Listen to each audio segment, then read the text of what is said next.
Assalamualaikum warahmatullahi wabarakatuh. Saya Ulfa Hasanah, nomor induk mahasiswa 22811301114 dari kelas A3. Saya membuat video ini untuk memenuhi tugas mata kuliah praktek ibadah dengan dosen pengampu Bapak Ahmad Zuhri, MPD. Alhamdulillahirrabbilalamin, segala puji hanya milik Allah Subhanahu wa Ta'ala yang telah memberikan kita nikmat iman, nikmat Islam, dan nikmat persaudaraan.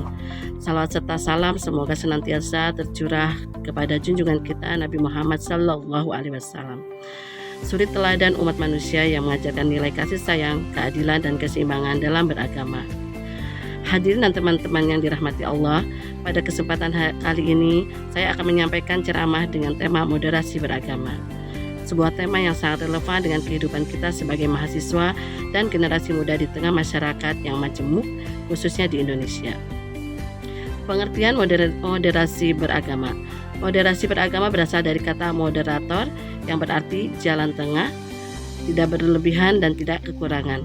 Dalam Islam, moderasi dikenal dengan istilah wasatiyah, sebagaimana firman Allah Subhanahu wa Ta'ala dalam Al-Quran surah Al-Baqarah ayat 143, dan demikian pula kami telah menjadikan kamu umat yang wasat atau moderat agar kamu menjadi saksi atas manusia.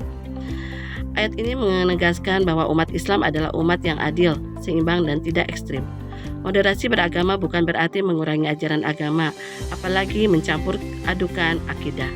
Namun, moderasi beragama adalah cara memahami dan mengamalkan ajaran agama secara adil, bijaksana, dan kontekstual. Pentingnya moderasi beragama di Indonesia. Indonesia adalah negara dengan keberagaman agama, suku, budaya, dan pandangan hidup. Dalam kondisi seperti ini, moderasi beragama menjadi kunci utama untuk menjaga persatuan dan kedamaian. Tanpa moderasi beragama, muncul dua sikap yang sama berbahaya. Satu, sikap ekstrim kanan, yaitu beragama secara kaku, mudah mengkafirkan dan memaksakan kehendak. Kedua, sikap ekstrim kiri, yaitu terlalu longgar dalam beragama hingga mengabaikan nilai-nilai ajaran agama itu sendiri. Kedua sikap ini dapat memicu konflik sosial, toleransi, bahkan kekerasan atas nama agama. Oleh karena itu, Islam hadir sebagai agama rahmatan lil alamin, rahmat bagi seluruh alam, bukan sumber perpecahan. Moderasi beragama dalam perspektif Islam mengajarkan keseimbangan dalam segala aspek kehidupan. Rasulullah SAW bersabda, sesungguhnya agama itu mudah dan tidaklah seorang mempersulit agama kecuali ia akan dikalahkan olehnya. Hadis riwayat Bukhari. Hadis ini mengajarkan bahwa beragama tidak boleh berlebihan hingga memberatkan diri sendiri maupun orang lain. Contoh sikap moderasi dalam Islam antara lain, seimbang antara ibadah dan kehidupan sosial, tegas dalam akidah tetapi toleran dalam muamalah, menjunjung tinggi keadilan gender, kemanusiaan, dan persaudaraan. Islam tidak membenarkan kekerasan, diskriminasi, dan kebencian baik kepada sesama muslim maupun non-muslim. Tantangan moderasi beragama di era digital. Di era media sosial, informasi keagamaan sangat mudah diakses. Sayangnya tidak semua informasi tersebut benar dan menyejukkan. Bahkan konten provokatif, ujaran kebencian, dan tafsir agama yang sempit tersebar luas. Jika tidak disisipkan dengan bijak, hal ini dapat memicu fanatisme sempit, menyebarkan intoleransi, merusak citra Islam sebagai agama damai. Oleh karena itu, moderasi beragama menuntut kita untuk cerdas dan menyaring informasi, tidak mudah terprovokasi, dan selalu mengedepankan akhlak mulia. Para mahasiswa dalam moderasi beragama. Sebagai mahasiswa, kita memiliki peran strategis sebagai agen perubahan.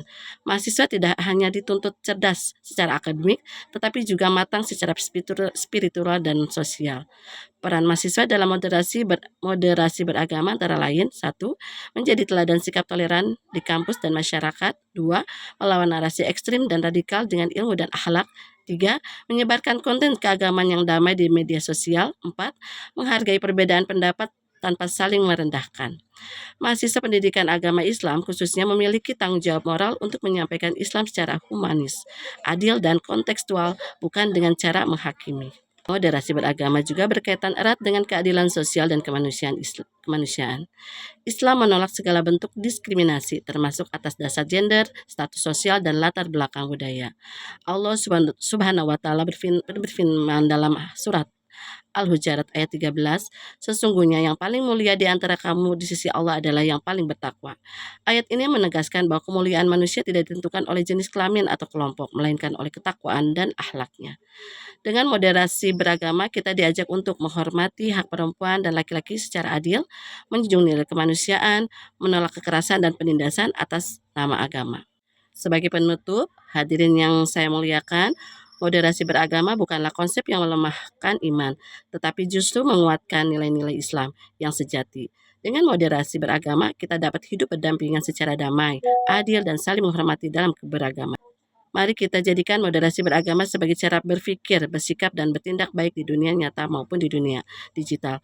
Mulailah dari diri sendiri, dari hal-hal yang kecil, dan dari lingkungan terdekat. Semoga kita termasuk generasi yang mampu menjaga agama dengan bijak. Akhir kata, semoga ceramah ini bermanfaat bagi semuanya. Mohon maaf apabila ada kekurangan. Wassalamualaikum warahmatullahi wabarakatuh.